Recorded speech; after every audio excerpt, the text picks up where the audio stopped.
ચેતરભાઈ શા માટે જેલમાં છે ખબર છે? કારણ કે એ વર્તમાન આદિવાસી સમાજના જે વિદ્યાર્થીઓ છે એ વિદ્યાર્થીઓની શિષ્યવૃત્તિની વાત કરે છે. એ આદિવાસી સમાજના બાળકોના શિક્ષણની વાત કરે છે. આદિવાસી સમાજની અંદર ચાલતી જે ઝૂંપડાની અંદર જે આંગણવાડીઓ છે એને સારી બનાવવાની વાત કરે છે.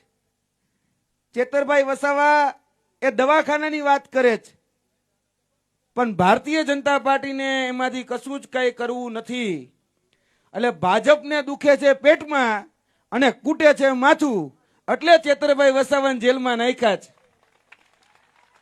ચેતર વસાવા એ જેન્ઝીના નેતા છે ને.